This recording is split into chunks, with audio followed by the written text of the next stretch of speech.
안녕하세요. 고품격 주식수다 발빠른 시황 이서구입니다. 먼저 발빠른 시황 말씀을 드릴 텐데요. 오늘 증시가 급락했습니다. 예상했었던 바라고도 말씀드릴 수 있는데요. 제가 지난 시간까지 박스권이라 그랬죠. 3000포인트와 3200포인트의 박스권 흐름으로 보셔야 됩니다. 3000포인트 깰 수 있습니다라는 형식. 그런데 오늘 깨졌습니다. 상당히 부담스럽고 겁나죠. 그런데 오늘 제가 말씀드리는 부분 자세히 들어보세요. 일단 우리나라 증시가 하락한 원동력은 역시 수급에서 찾아볼 수가 있습니다. 수급에서 외국인 1조 4천억 매도, 기관 2,550억 매도, 연기금은 제가 계속 매도가 나올 수밖에 없다 그랬죠. 더 아직도 한 2조 정도가 남아 있어요. 올라가든 내려가든. 그런 점에서 수급이 일단 이렇게 됐는데, 그러면은 얘네들은 왜 버릴까 라는 부분에 대해서 우리는 생각을 해봐야 됩니다. 중국이 문제입니다. 중국. 오늘 우리나라 장 상황에서 상승 출발을 했는데요. 쭉 밀렸다가 지금 3시 50분 현재 아랫꼬리를 살짝 달고 올라옵니다. 지지대에서 지지합니다. 그런데 왜 떨어졌느냐? 긴축 가능성 때문에 그렇습니다. 긴축은 뭐냐면요, 금리가 상승하면은 돈이 채권 쪽으로 갑니다. 주식 시장에 있던 돈이, 즉 위험자산에서 안전자산으로 간다는 개념이거든요. 그런데 중국뿐만이 아니고 얼마 전부터 미국에서 계속 나오는 얘기가 있죠. 그리고 실세금리가 상승하고 있습니다. 그러한 요인 때문에 외국인 기관이 이렇게 계속 매도하는 거라고 생각하시면 되겠고요. 두 번째 이유는 많이 올라왔어요. 제가 말씀드리지만 주린이 여러분, 요번에 많이 느끼셨을 겁니다. 무턱대고 꿈만 쫓아잡으면 안 돼요. 눈에 보이는 것만 보면 안 돼요. 긴축 가능성이 지금 가장 큰 화두인데, 일단 제가 생각하기에 아래 하락은 겁나게 오늘 나왔다고 생각합니다. 예상치만큼 나왔습니다. 그래서 너는 어떻게 보느냐? 월요일 미국 시장 지금 나스닥 선물이 안 좋습니다만, 미국 시장이 초급락, 우리나라처럼 3% 정도의 급락이 아니면 우리나라는 상승 출발할 것 같습니다. 그러니까 주말 동안 초심자 같은 경우에는 지금 살 떨리죠. 이거 손실이 엄청나실 거예요. 요번 주 월요일날 좀 올라가는 듯하다가 계속 빠져가지고, 월요일날 오전 중에 변동성이 좀 있더라도 반등이 들어올 가능성이 더 커 보입니다. 코스피 지수 3% 하락, 코스닥 지수 3.38% 하락인데, 일단은 여기 아래 권역에서는 겁먹을 필요 없습니다. 어제 제가 말씀을 드렸지만 쫄지마. 어제 여기인데요, 오히려 아래로 더 떨어지면 3000포인트 아래에서는 매수 관점으로 보셔도 된다라고 말씀드렸죠. 여차까지의 말씀 그대로 저는 유지를 하겠습니다. 이러한 부분 생각하시고 주말 동안 너무 걱정 마세요. 하지만 주식으로 꽉 차 있거나 아니면 신용 매수, 외상 돈을 빌려서 매수하는 이런 투자자분들 같은 경우는 심각하죠.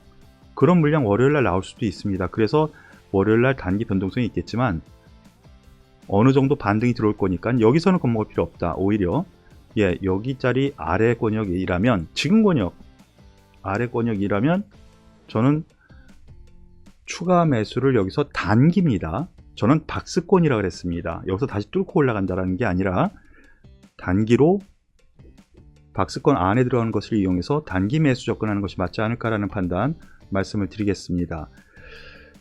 가장 궁금해하는 종목 하나씩 브리핑을 해드리죠. 삼성전자 말씀을 드렸죠. 여기 깰 수 있습니다. 박스권입니다. 그런데 오늘 깨졌습니다. 그래서 추가 하락을 했는데요. 어떤 뉴스가 있었나 하나씩 살펴보겠습니다. 삼성전자 D램 반도체 가격 8개월 만에 반등, 실적 청신호. 안 좋은 거는 스마트폰 세계 1위이긴 한데 올해는 장담 못한다라는 부분. 특별 배당 꽤 많이 주죠. 근데 예상치 정도예요. 이 정도 수준의 뉴스가 나왔는데 이미 다 아는 얘기죠. 그렇기 때문에 지금에서 말씀드리는 부분은 추가적인 어떤 모멘텀, 즉 이슈가 있느냐, 호재가 있느냐의 관점으로 봐야 된다고 계속 말씀을 드렸죠. 여기서부터. 예, 그래서 떨어지는 겁니다. 이미 아는 내용이기 때문에, 새로운 내용이 없기 때문에 이 정도면 매도한다. 외국인 기관에선 그렇다라는 거죠. 그리고 지수와 연동되는 흐름. 하지만 지금 아래에서는 오히려 저는 매수를 접근하겠습니다.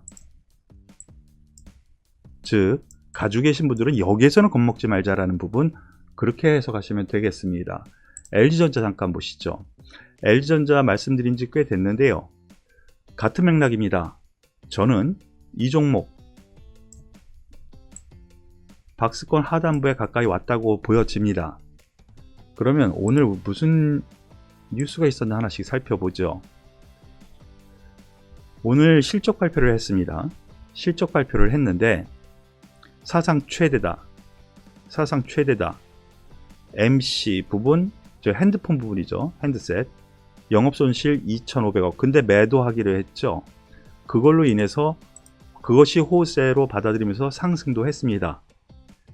그런데 실적 발표가 되니까 또 오히려 하락했네요. 사상 최대라고 하는데 다 아는 내용입니다. 주린이 여러분, 그리고 투자자 여러분, 선배이 된 입장에서 생각을 하면은요, 이미 아는 내용으로 주가는 가지 않아요. 그 이면에 뭐가 있느냐, 더 있느냐, 그거를 생각을 해야 된다라는 거. 하지만 그것이 없으니까 하락을 했고, 그것이 가격으로 인해서 많이 떨어졌기 때문에 가격 메리트가 이제 발생하기 시작하는 부분입니다. 같은 맥락입니다. 삼성전자와 저의 의견은 지금 가격권에서는 겁먹을 필요 없다. 오히려 단기, 여기서 꼭 기억하셔야 되는 게 단기입니다. 단기 반등 가능성 있으니까 여기에서 매도는 필요 없다. 여기서는 오히려 보유 혹은 매수 관점이 맞지 않은가라는 판단 말씀을 드릴게요. 그리고 현대차도 오늘 같은 맥락에서 우리나라 증시 하락하니까 같이 하락을 했는데요. 이거 이미 그어놓은 선입니다. 우리 가족 여러분 다 아시죠?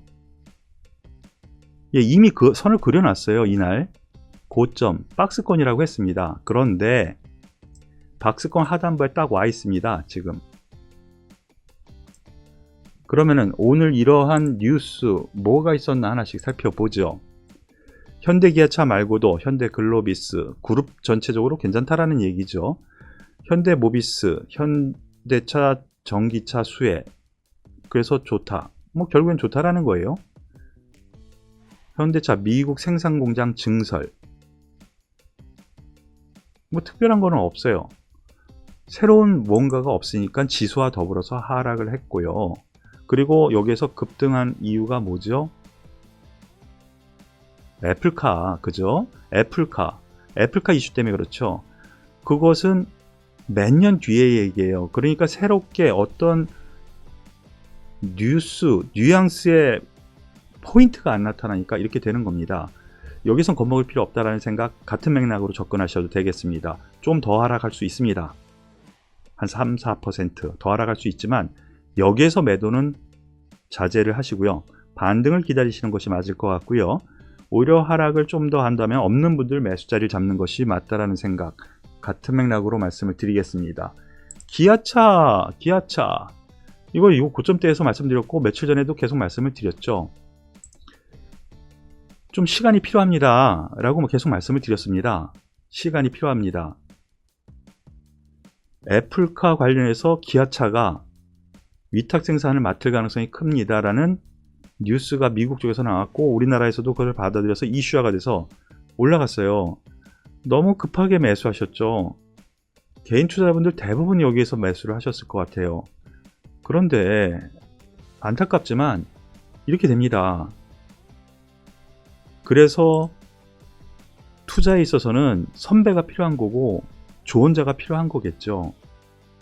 갈 거라고 하던데 TV와 신문 이런 데는요, 팩트 플러스 그냥 예상치만 얘기해 주는 거예요. 실전 투자는 다른 거예요.